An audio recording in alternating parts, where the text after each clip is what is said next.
안녕하세요. 과학과 소통 조현욱 대표입니다.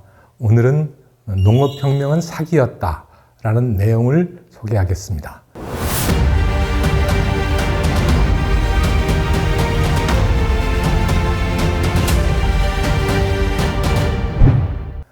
농업혁명이 사기라는 내용 이전에 우선 인지혁명이 있은 다음에 농업혁명이 있었으니까 아프리카를 인류가 최초로 벗어난 시기에 인지혁명이 일어났다는 설명을 먼저 하겠습니다. 7만 년 전에 그런 일이 있었다는 건데요.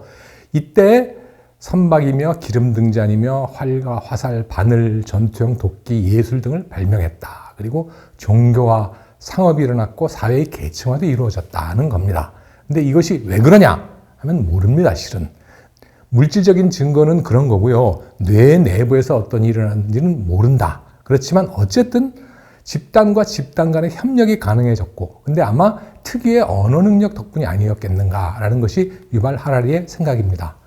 사피엔스의 언어의 특징은 다른 수많은 영장류도 목소리를 사용하는 언어를 가지고 있는데 특히 집단 내 뒷담화가 중요하다라고 말합니다. 근데 뒷담화라는 것은 집단 내에서 누가 누구하고 잠자리를 같이 하는지, 누가 정직한지, 누가 속이는지를 아는 것이 사자가 어디 있는지, 어디 가면 과일이 많은지보다 더욱 중요해졌다. 그래서 언어가 생겼다는 거고, 그것은 집단의 규모가 한 150명 정도까지일 때의 한계이고, 그 이후에 인간의 규모가 더 커지면서 크게 협력할 수 있었던 것은 가상의 것, 없는 것에 대한 정보를 전달하는 능력에 있다. 우리 언어는 그런 능력이 특별하다.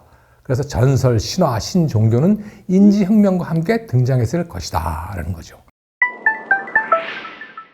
농업혁명은 한 1만 1천 년 전부터 시작했는데요. 그때부터 한 곳에 정착을 하면서 1000명 단위의 부락이 등장을 했습니다.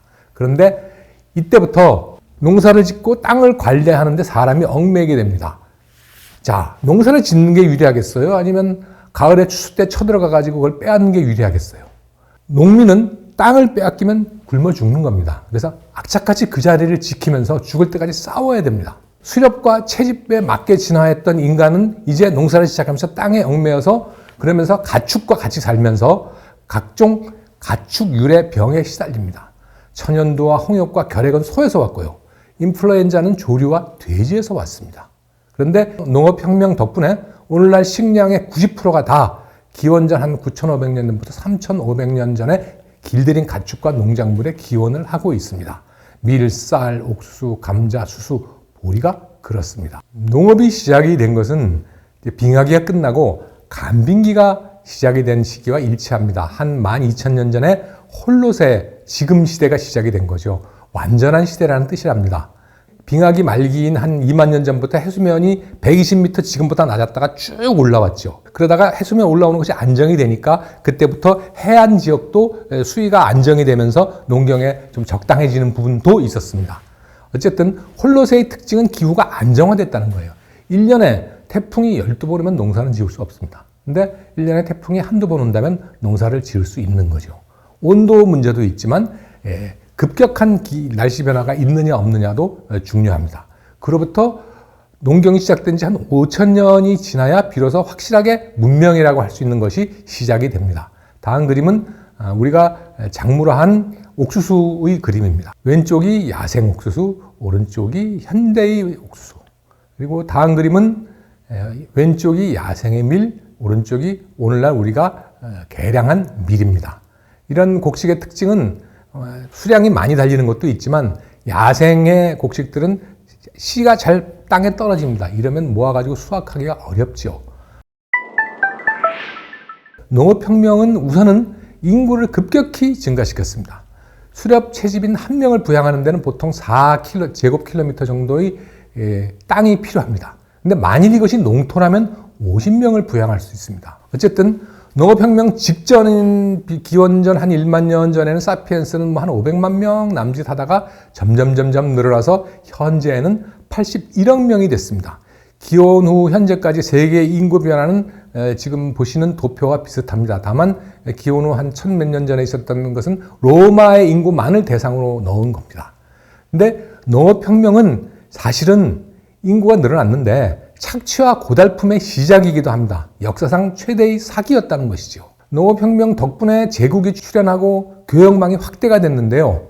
다만 문제는 농부는 수렵 채집인들보다 더욱 열심히 일했지만 식단은 빈약했고 건강도 나빴습니다. 잉여 농산물은 특권을 가진 소수에게 넘어가서 그것이 압제하는 데 사용됐죠. 그리고 정착초는 전염병에 온상이 됐고 가뭄에 취약했고 도둑을 끌어들였습니다. 가을에 와서 약탈을 하는 것이 더 유리할 수 있는 거죠. 따라서 제국을 혹은 국가를 혹은 무장집단을 만들어서 방어를 해야 되죠.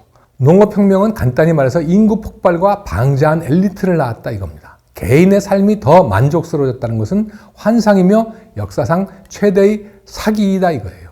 루소는 우리가 한 곳에 정착한 후에 비로소 일이 망가지기 시작했다 라면서 농업의 발명을 하나의 큰 실패로 보고 있습니다. 수렵 채집인은 주 평균 20-30시간만 일하면 하루 평균 한 3시간 남짓 일하면 먹고 사는데 지장이 없습니다. 쉬고 어울리고 유대를 맺고 하는데 시간을 씁니다. 하지만 농부들은 아침부터 밤까지 들판에서 땀을 흘려야 합니다. 농부는 건강이 실제로 나빴습니다. 뼈를 보면 뼈 빠지게 일해서 관절염이 생긴 농경 초기의 농부들의 뼈가 많습니다. 치아를 보면 이 당시에 영양이 좋지 않았다. 농부들의 그런 사실도 나타나고 있습니다. 농업에서 원시 페미니즘 시대가 종식되고 아들들은 땅과 가축을 돌보라는 아버지의 계획을 받아들였으며 몇 세기에 걸쳐서 혹은 10세기가 넘도록 성숙한 딸의 인권은 없고 물물 교환화하는 상품화가 됐다는 것이 루소의 말이기도 하고 루소의 말을 인용한 리터르 브레흐만의 휴먼카인드의 내용이기도 합니다. 농경이 시작된 데에는 빙하기가 끝나고 홀로세, 즉 기후가 안정된 시기에 접어들면서 농경이 가능해졌고 또한 농사를 지으면서 인구가 크게 늘어날 수 있었다. 또 하나의 설은 인구가 먼저 증가했다는 겁니다. 유명한 게 터키의 카탈 회유크 유적인데요. 거기서 초기 농업사회가 있는데 그것도 먼저 일정한 지역에 머무는 것이 먼저라는 거죠. 그리고 비옥한 초석달지대에서는 기후변화로 야생 곡류의 생산지가 크게 확대되면서 짧은 시간 동안 막대한 수확이 가능해졌다. 14,700년 전부터 12,700년 전까지, 즉 다시 말해서 지금의 홀로세 시작 직전에 지구가 온난화하고 이산화탄소가 증가하면서 식물이 성장을 하고 확산했습니다. 이때 먹을 것이 이미 풍부해져서 수렵 채집민이 정주하면서 떠돌아다니지 않으면서도 충분히 먹을 것을 챙길 수 있었고 이때 이미 인구가 급증했다 이거죠. 그런데 한랭한 시기가 연거드라이아스기가 도래해서 기후변동이 심해지고 그러면서 자연의 생산성이 감소했는데 근데 기후는 이렇게 변화했는데 인구는 이미 늘어나 있고 그래서 농경이라는 혁신을 시도한 것이다 라는 해석이 있습니다. 지금까지 3부 농업혁명은 사기였다는 내용을 설명드렸습니다. 4부에서는 허구를 믿는 능력이 성공의 원인이었다는 내용으로 설명드리겠습니다.